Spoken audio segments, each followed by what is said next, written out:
We are Maria and Nicole. We're two secular homeschooling moms that have been there, done that. Whether you grew up on a farm or a rural homestead or just read about it in books like about pioneers, a lot of homeschoolers yearn for a more self-sufficient lifestyle, even as we find ourselves in the reality of having to live in a more urban setting. But can you have a little bit of both? Absolutely. You sure can. Today, we're exploring how suburban homesteaders are redefining self-sufficiency and sustainability. They're creating backyard gardens, raising chickens, and doing tons of DIY projects.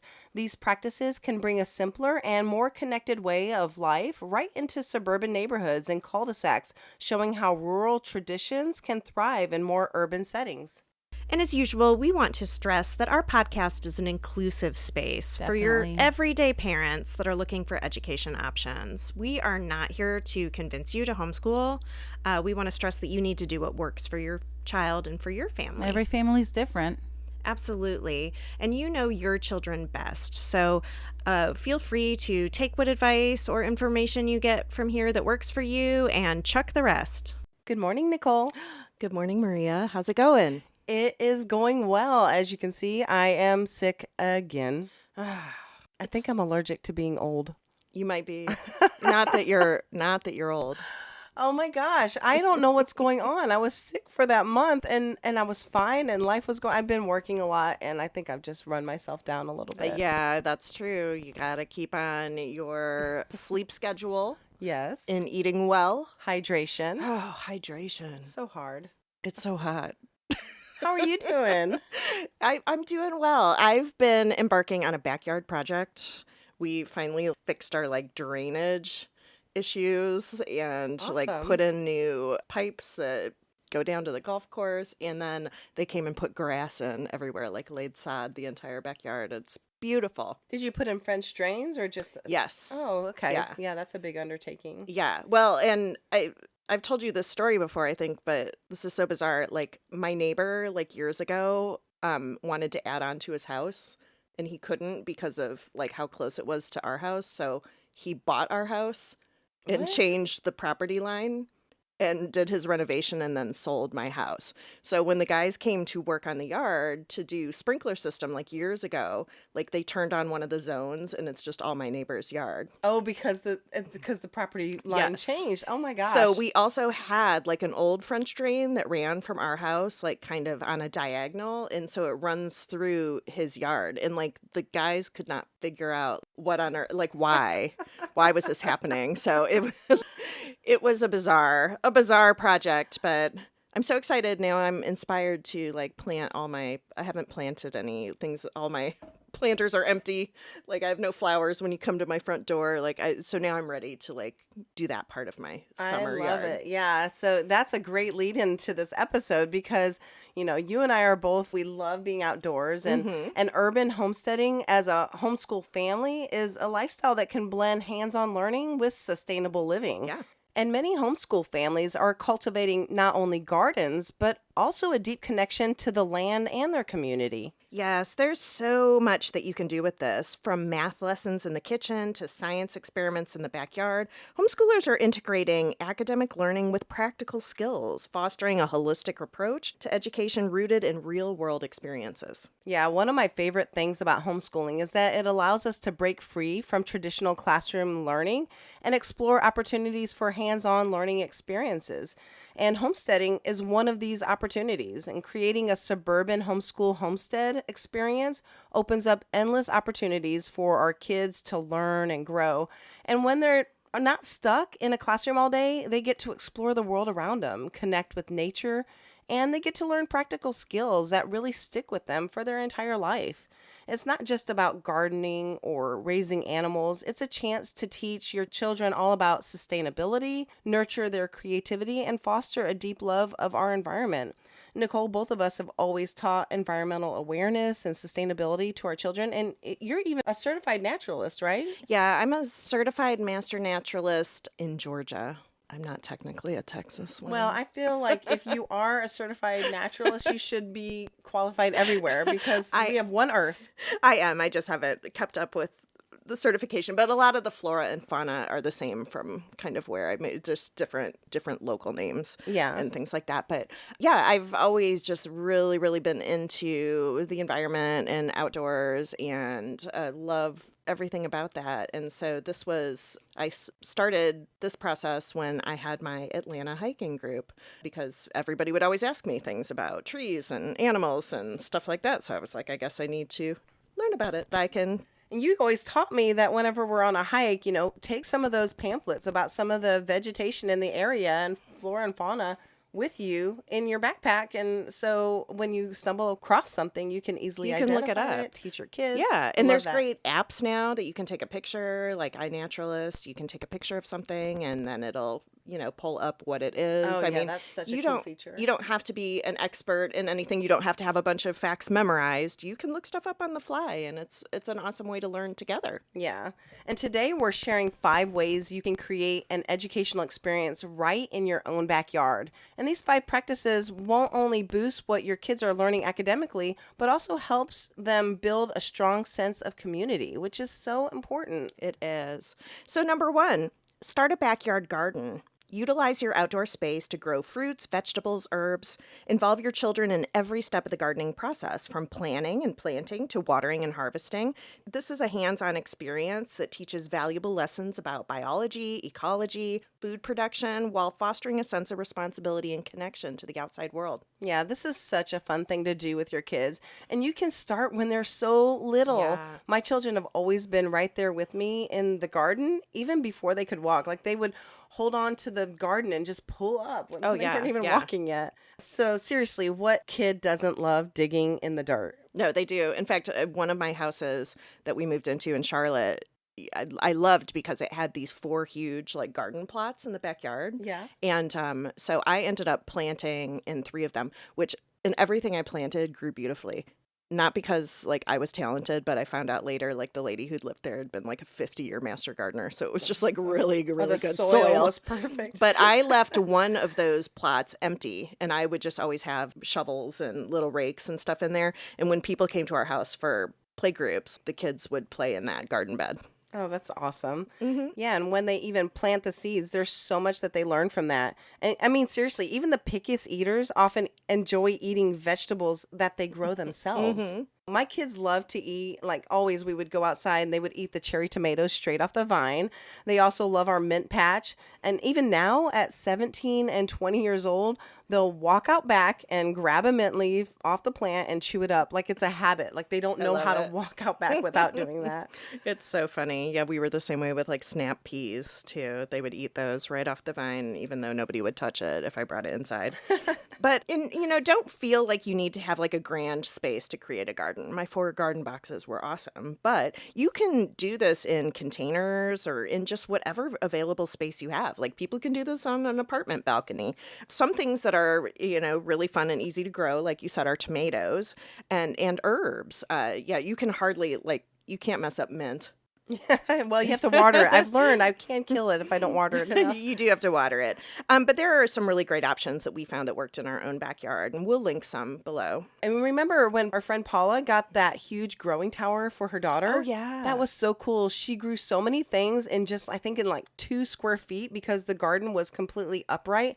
I really think it was 6 feet tall. Yeah, it was big. Yeah, I'll have to ask her what it was and link it because now I'm curious about it. Now I want to, maybe I want to get one of those. Cool on the edge of your Yeah, porch. I'm going to give her a call and find out what that was. But also, community gardens are an option. So if you don't want to do it in your own backyard, there are tons of these out there. Some are run by churches and some are just part of a neighborhood association or maybe a garden club. Look for those gardening clubs all around. They're all over the country. So look for one in your area. You can learn a lot from other gardeners in community garden and share resources things like information about seeds and planting. And if you don't know what you're doing, they're there to help teach you. I've also attended several gardening events at the library. I think I did a composting class and another one, I think it was called Square Foot Garden. Many of these programs are taught by professional horticulturists like in your area for free at the library. So use that resource. Yeah. And if nothing else, like I always have a planter with tomatoes and basil like every year. Like I'll just do I'll just do one pot if nothing else. I also really love to grow potatoes with kids. Potatoes are a super fun and easy garden thing to grow, and they're just harvesting them and finding the actual potatoes under the dirt is like such an awesome It's a experience. treasure hunt. It is. It's Yeah. the ultimate in easy care. Kids Garden is a book by the Williamson Group that it's one of our absolute favorites for gardening inspiration for little kids. It's packed with fun experiments like growing new plants from existing ones, like, making romaine lettuce from the stalk of romaine lettuce and potatoes, onions, even growing popcorn. Yeah, that's so fun. I Yeah. love that. For years, our two families, along with several other families, had an adventure kids club that we created. And in that club, we took things kind of a step further. One of the weeks, we built a garden box from scratch. We taught our kids about power tools, and we really got into it. It was such a fun group. It was. And then we got our hands dirty planting and caring for all these exciting plants that we'd grow ourselves along with others. It was such a rewarding experience to see everything thrive and bloom right before our eyes. Yeah. And the kids get so much out of that. They do. And let me tell you, anybody that knows me knows that I do not have a green thumb. I kill almost all of my houseplants. I hate saying that on an episode like this, but it's true. But there's just something about gardening and getting your kids involved that really gets you excited. It's a lot easier if you just make it part of your school day or your regular routine. So just incorporate it. And Maria mentioned this briefly earlier, but another great source is a book that's an oldie but a goodie, and that's Square Foot Gardening. It teaches ways to maximize your growing space with advice on what types of plants to grow together, what things you can suspend on a trellis or a tower, etc. Yeah, and there's composting or vermiculture or worm composting are awesome and easy ways to not only learn about gardening, but also to decrease your household waste. This is also a super easy thing to do and doesn't really require a lot of space. I had one of those little composting tumblers years ago. It just sat on my kitchen counter. We just tossed everything in there, eggshells, potato peels, and scraps. And then I also had one of those huge, I don't know, maybe it was like 60-gallon tumblers out back. It was a huge thing. You'd put everything in there from your kitchen and you would tumble it and it would actually get hot and all the microbes in there would just make the most perfect dense soil. I love that. Yeah. When I moved, I didn't bring it with me because it was so heavy, but the new owners of the house were so excited about it to get some super rich soil for their garden. Yeah, I got one of those from Aldi last summer. Oh, Aldi had one. Yeah. I love Aldi. Yeah, me Caw-caw, too. Me too. caw-caw. Caw-caw. The Isle of Shame. So dumb. They're so much fun. But yeah, it's great. And you can put your coffee grounds in there too. And we used to go, like Starbucks would sometimes have coffee grounds, their used ones, in a basket by the door, and like people could take them for their gardens. Yeah, for or their free. Like they compost didn't pile. charge. It was just like Yeah, a they way were to- just trying to get rid of them, and so they were like, "Here, take them." Your state college extension office often has amazing resources available for free too. My friend Allison and I used to totally fangirl over this guy Dan Gill. He wrote a series of month-by-month gardening books for like each state that are totally awesome. And then when I moved to Louisiana, like that's where he actually is from, and he worked for the LSU's agricultural extension office. And so he wrote an article in the paper, and then like we got to meet him on a field trip one Oh, time, you were and it so was fangirl. no, we were so like he was like celebrity to us. My husband would be like, "Who is this guy?" We're like, "Oh, he's just like the garden advice guy from the paper," but we love him. But anyway, his books are really cool because they tell you which plants to plant, like when, and what to do each month of the year for your area. I'll link some of those in the show notes Oh, because that's they're super awesome. cool. Okay, moving on to the second thing on our list is raising livestock. Obviously, you need to check on your local ordinances, but more and more cities are allowing for this, and it makes it kind of common practice throughout the country, which is awesome. You can raise small animals like chickens or rabbits or even bees. Caring for livestock teaches children about animal husbandry, biology, and sustainable food practices. It also provides opportunities for lessons in math, like you can calculate feed ratios, or science by studying life cycles, and also responsibility. You know, they have to do the daily care and maintenance. It really helps them to grow and mature and take care of that. Yeah, we have a lot of friends who raise chickens. Yeah. Everybody's got chickens but me Well, and in the you. surrounding area, they really did pass a lot of those ordinances that people Yeah. can. So it's been huge. Now, I Yeah. don't think you can have roosters, though. No, I don't think we can have chickens here in Richardson. Maybe. Oh, yeah, we can. Oh, can we? I'm pretty Okay. sure we can. Maybe not maybe my HOA doesn't let us have it. I do hear a rooster every once in a while, and I know we're not supposed to have them, but it's faint, and Yeah. I wouldn't want them probably right next door. No, and there's those people up around the corner on Campbell that have goats. In Oh, their they have backyard. goats. Yeah, I it know. We just- always look. We're they like, don't- why? How'd that happen? I know. They don't mow their grass. I guess the Yeah. goats just take care of that for them. And they're big. They're big goats. They are. So- They have a pool, too, I think. Yeah, Like in I that know. I always backyard. see they have like a little shed back there that I think the goats live in. I don't know. But back to chickens. Chickens are more my style if I was allowed to have them. But not only is that great animal husbandry training, but if you're producing eggs, then there's tons of lessons to also be learned in preparing eggs for selling. And if you have an overstock and you're going to go that route. Right. I love doing business with little homeschool back alley egg sellers. It's I know. so I've awesome. always had like, who's my egg dealer? And Paula's eggs, they're so beautiful. It's like a rainbow of colors because Oh, she I has love all seeing that. of the types of chickens. And Yeah. so they all lay different color eggs. It's Oh, beautiful. so pretty. Like, yeah, Easter eggs. Some of our favorite field trips, too, have been to the beekeeper. I've been to this guy twice. If I had the space, I would raise bees in a heartbeat. Like, I know a lot of people get the heebie-jeebies about bees, and if that's you, I highly recommend that you make a trip to learn about beekeeping in person. I did a big field trip for our Girl Scout troop last year. We took like 60 girls out to this guy's house, and I told them that. I said, you know, if you're afraid of bees, don't skip this field trip.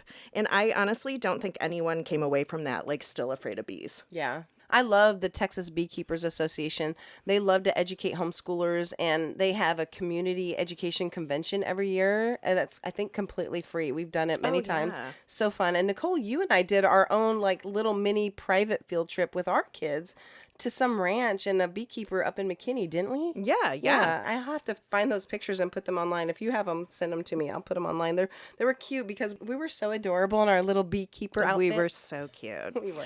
We have another homeschool friend. Actually, we've mentioned her twice in this episode already. Our friend Paula enjoyed learning so much about horses that they ended up building their own ranch and like then some. And now they offer animal science courses to the homeschool community in our area. It's an amazing facility. It is. It's called Tangled Tails Ranch, and they're all about teaching positive animal reinforcement and equine training. If you homeschool and you're in the North Texas area, you should totally check them out. It's such a beautiful property, and learning from people like Paula who are passionate about the subject that they're teaching, it's always the best way to learn. Absolutely. Absolutely. So just a reminder that we release regular episodes that we drop on Thursday mornings just for you. And if you have any additional ideas or comments, please come and comment on our Facebook or Instagram page on the thread about the episode, or send us an email at info@btdthomeschool.com. We'd really love to hear from you. So tip number 3 is embrace do-it-yourself projects. Engaging in do-it-yourself projects promotes self-sufficiency and resourcefulness. Build a compost bin, construct raised garden beds, or create a rainwater harvesting system. These projects not only enhance your homesteading efforts, but it also provides valuable lessons in practical skills, problem solving, and creativity. Well, you know, I do love all my DIY projects. You do. Well, I often have to do them out of necessity because as a single homeschool mom, there's not always a lot of extra cash for projects. So you kind of learn to figure things out. And you're crafty in general. Thank you, Nicole. Of course, we have our raised garden beds that Nicole mentioned earlier, but we do tons of projects and also do a lot of home improvement, like the time that my awesome dad and brothers came to help me build my 30-foot deck out back on the creek. My kids and I have done so many projects over the years. It's kind of hard to think about all of them and trying to list them because I know we talked about me doing that here, but I don't know. I mean, just last year, I did a bunch of upgrades on my home, including siding repair. Of course, I didn't call a specialist. We went and bought some cedar and cut out the old and replaced the old rotting boards. And during that minor renovation, we did a bunch of electrical work too. I mean, I could sit here and talk the entire podcast about all the projects we've done over the years. We made a 6-foot trebuchet. My son made a guitar. My daughter built a desk and has rebuilt too many cars to mention. And then if anything breaks, we figured it out. That's just what you have to do and fix it. And at 17 and 20, my kids are probably as proficient or actually more proficient than I am. I mean, just last weekend, my car broke down and my daughter drove in from out of town. She helped me. She diagnosed it. She repaired it. And I was on my way and at a tennis match in the morning. It was misfiring and she replaced 2 parts. She had to take apart the entire engine to get to them. I mean, seriously, she's amazing. Thank you, Riley. But we probably should have an entire podcast of all our projects over the years. There's so many to mention. That's so awesome. And it's great to be crafty. I love it. My friend's son is an engineer and built her this like elaborate greenhouse and like raised garden in her backyard. It's got all these like pathways and everything that goes through. Like it's just an engineering marvel. Oh, that's so cool. It's amazing. And it's just like right here in her like very, very suburban Dallas backyard. That's so cool. Who is that? My friend Kathy from dance. Oh, I want to go check that out. You should do a field trip over there. I'll show you some pictures for sure. Yeah, I'd love to see that. So really dive into learning about our environment. Climate change is real, and there are so many things we can learn about and do to reduce our carbon footprint and teach this to our kids. Learning about things like conservation and reduce, reuse, recycle are great lessons that can be lifelong habits for our kids. I mean, we're raising the next generation, and we only have this one earth. Yeah. We really got into recycling and composting when my kids were young, and now they're some of the biggest recycling pros out there. In fact, when we moved to Louisiana from Georgia, they didn't have recycling anymore. They've kind of not come back in the area we've lived since Hurricane Katrina, which is crazy. But so like living out in the country, we had to hire Randy, the trash man, to come take our trash. And then we were like, what about recycling? And he's like, you either set it on fire or you bury it in the backyard. I was like, oh my word. And like my kids like kind of didn't know what to do. Even I, like we've really like kind of grown up on a municipal recycling program since we were probably 18 or so, whenever that kind of came to fruition there. But anyway, you know, all of that is great lessons and the kids pick it up super fast. It's super easy. And composting is awesome too. Like we talked about, you can really reduce your household waste and then you don't need a huge amount of space or a fancy container for it. You can just do it in a corner of your backyard and all of that. And then it just limits what you're actually throwing out in your weekly trash. Yeah, absolutely. You can also visit a recycling center or a garbage dump. It's a great field trip. We learned so much at one that we visited here just north of Dallas. You can also visit places like wastewater treatment facilities or wetlands. We did all of these. We did a field trip and workshop at a wetland area and learned so much about pond and marsh filtration systems that we worked into the Future City project after that. Oh yeah, like every year we're like marsh filtration. Yeah. We have a great field trip guide and packet with these and tons of other great field trip ideas. You can download it for free. We'll have it in our show notes. So check them out. There's a lot of conservation type of field trips that we have listed on that. Yeah, they're always awesome. And they're almost always free too. Yeah. Like I'll say that. I'm still obsessed with a trip that we took to the construction landfill, and it was part of our Future City project last year or 2 years ago. And I couldn't get into like the regular landfill, so I had to like kind of settle for this construction landfill trip. Yeah. And oh my gosh, did they put on the best field trip we had ever been on. It was amazing and so cool, like stuff we just never knew about. They even had like prizes for us. They let us climb all over these construction vehicles. It was so amazing. And afterwards, I was like, wow, you guys do such a great job. Like, I can't believe we've never been here before. I'm like, how many field trips do you guys do? Thinking they must have done them like all the time. And they were like, you're our first. Like, nobody's ever called wanting to come out here. Wow, I'm so jealous. I don't think we made it to that Oh my one. gosh. It was truly, truly amazing. So jealous. Like, I wanted to go work there. Like I came home and told John, I was like, I'm full on going to become a construction landfill operator. He was like, okay. That's awesome. I love John. He's like, whatever, Nicole, that's cool. And after you finish listening to this episode, be sure to check out our website. We're going to have all the show notes and links to everything that we're talking about, so it's really easy for you to reference. I also made a garden notebook for you that you can download for free for this week from our website. It has a garden journal and a planning schedule to help you keep everything organized if you wanted to do that with your children and just incorporate that into your homeschool routine. Absolutely. So moving along, number 4, explore nature. And I love this. Take advantage of nearby parks, nature reserves, hiking trails, and just go out and explore the natural world. Go on nature walks, identify local flora and fauna, observe seasonal changes. I've had a long time nature and hiking group, and it's really easy to pull these kind of things together too if you don't want to do it alone. That's kind of how my group started in the first place, like 15 years ago. My kids were always like, "Ooh, is that a trail over there? Like, we want to check it out." And I was kind of like nervous about taking like all my babies into the woods, like not knowing what was there. And so I found some other moms who also wanted to do it, or didn't necessarily want to do it, but they wanted their kids to have that experience. And so they sucked it up and did it too. And we all became nature lovers.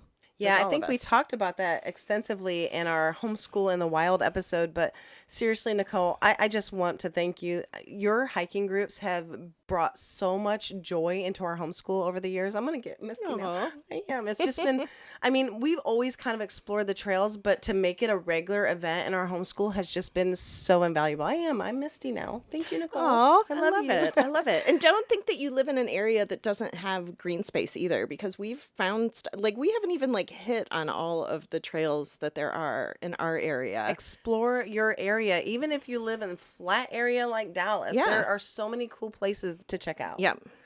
And I would also suggest that you incorporate nature-based activities into your homeschool curriculum. You can do things like journaling. I had the freebie that I have this week that you can just incorporate. You can do sketching or conducting science experiments outdoors.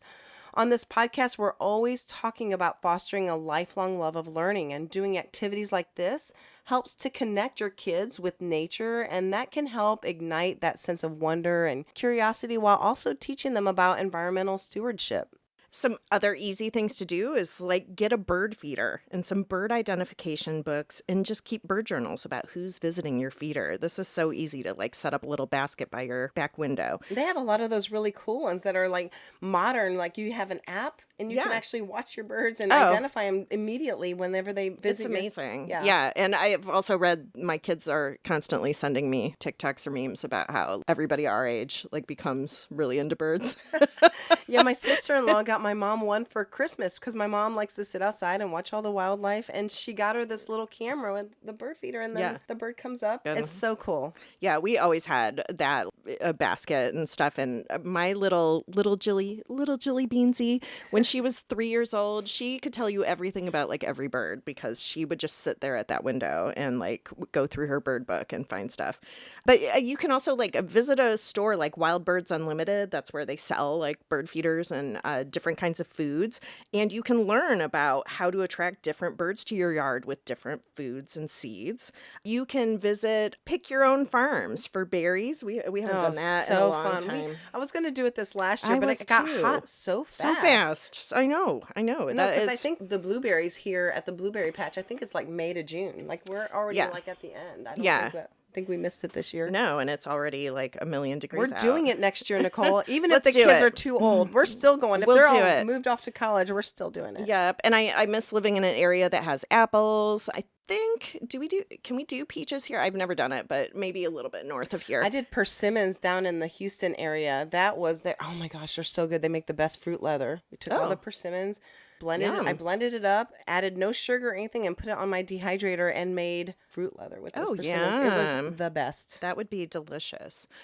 Visit a dairy farm if you have an option for that. Or even if you don't have time to do a field trip or go to one of these things, buy your milk or your meat from a local purveyor if you can. There's like a dairy farm up here on Jupiter that a lot of people get milk and cheese and butter from. Also, I recommend visiting your local farmers market. They often have these once a week You in have to be various careful places. too, because some of them are actually, they're just basically what you get at the grocery store. They're like Right, imported. They're not reselling. local. So make sure you know where it's grown when you buy them from Yeah. those places. But ours has a lot of really cool vendors. There's a lady making homemade empanadas too that is very good. We used to have, I used to always talk about my honey man. I'd go see my honey man at the farmer's market. What did He John wasn't- think of that? He wasn't a love interest. He was just the guy I bought my honey from. Um, My kids always had like their favorite vendors. We made that like the local farmers market on Saturday mornings was an event for us. And we got tons of information again about planting and harvesting, sharing recipes, all kinds of cool stuff. Yeah, we love the farmers market. You know, the one down in Dallas is huge, and they sometimes even have live music, and Oh yeah. it's just incredible. But even if you don't want to go to a big urban area like that, like most little cities have their own weekly farmers market. So check out your local vendors. You can also plant a butterfly garden. You can learn about the different kinds of host plants that different butterflies require or are attracted to. And there were years and years where we also raised butterflies. And one time, as the metamorphosis process was happening, one of the chrysalis was vibrating like crazy. Like it was just like going nuts. It was inside there. And my kids were losing their minds. They were so excited. I have a video of that. I'm going to put it on the website because it is so cool. I've never seen anything like that myself. I was kind of going crazy. So I'll put that on the website. And on the morning that they emerge while their wings are still drying, your kids can gently handle them for a long time before they take flight. It's such a great process. And those were definitely core memories for my kids. And there's a guy down here in Dallas, he's called the Butterfly Guy, that does educational workshops. I think his name is Tony. He's actually a hairdresser. And he did this as a side gig because he loved monarchs and butterflies so much that he created this little butterfly habitat out back, and it just grew and grew. And I think he actually goes to all the school districts. He's awesome. Oh, I love neat. Tony. We hired him several times to do like big talks to huge homeschool groups. You can also buy your own butterfly kit. And we have some favorites that we've used over the years that we'll share. It was such a magical thing to do. So I highly suggest you do this with little kids and big kids. Oh yeah, it's such a fun project. I know adults that are still into doing that. We also loved raising fish. We raised frogs from tadpoles. We raised ladybugs, which are beneficial insects to have in They your eat garden. the little aphids. Yep, they're great. Jillian has had several ant farms. She loves ant farms, or did. I should probably not at 16, though maybe I'll buy her one and see. One of our friends raised some kind of fish that they then sold to area people. They were some kind of feeder fish. I don't remember what kind, but remember the kids had they just had a ton of fish that had just kept having babies and babies and babies and babies. I don't remember that. Like What happened? Galadriel's kids. Oh, I forgot about that. So I remember they had like a huge fish process going on there. And also she had, this is kind of something I forgot about this with this episode. She had a praying mantis that had babies, and she had hundreds of they're tiny, tiny, tiny. Oh, tiny, yeah. And she gave them away. She was giving them away. We came and got a couple. Well, you know, when they mate, the females eat the men after, they're the males short. after. It's a short-lived. But we had to get these little tiny pill bugs from the reptile store and feed them, and it was such a cool thing to have. So That is so neat. yeah, I love Galadriel. Some people who have lizards or other reptiles often end up raising the mealworms or crickets that these kinds of pets consume. That can not only be a learning experience, but a time and money saver too. Oh, for sure. So lastly, number 5, integrate homesteading into your curriculum. We've kind of been talking about this all along, but you can seamlessly integrate homesteading activities into your homeschool curriculum across various subjects. For example, use the gardening to teach math concepts like measurement or geometry, or incorporate cooking lessons using homegrown produce to explore chemistry and nutrition. Yeah, we have some great episodes about cooking in the kitchen and budgeting and home care. You should check them out. I got meal planners for free and all kinds of things that I've created for you. And the great thing about homeschooling is that you really can find lessons in everything. So Oh, yeah, we try to absolutely. expand on that. Take advantage of those everyday tasks, meal planning, budgeting, household chores, like everything is an opportunity for practical learning experiences. Absolutely. And by exploring some of these ideas that we talked about, these 5 key points, you can turn your suburban home into a homeschool homestead that not only sparks your children's love of learning, but also teaches self-reliance and a deep appreciation for the natural world. Urban homesteading can be such a fun and rewarding way to blend educational with sustainable living right in your own backyard. And I hope that you feel inspired to get your kids involved in this hands-on learning adventure, whether it's planting a garden or raising a few chickens or just spending more time outdoors in general. There are just so many ways to make learning come alive. Absolutely. So thanks for joining us today. Be sure to tune in to our next episode where Nicole and I are going to explore how to discover math in nature. Can you see a theme here? I see a theme. Can you tell that Nicole and I love to incorporate nature into our homeschool? It's going to be great. We can't wait. All right. See you next time. Bye-bye. Cheers. Be sure to check us out on our website at btdthomeschool.com, as in been there, done that, btdthomeschool.com. You can join our mailing list and get news and updates on future podcasts, and be sure to subscribe on your favorite podcast platform and follow us on social media, Facebook, Instagram, Twitter, TikTok at the BTDT Been There, Done That Homeschool Podcast.